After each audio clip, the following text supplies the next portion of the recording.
Nang ako'y isang munting bata pa,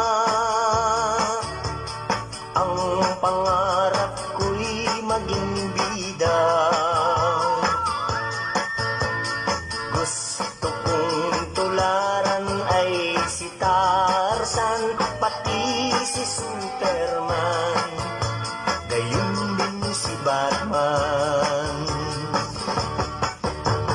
Ang hilig ko'y umakyat sa puno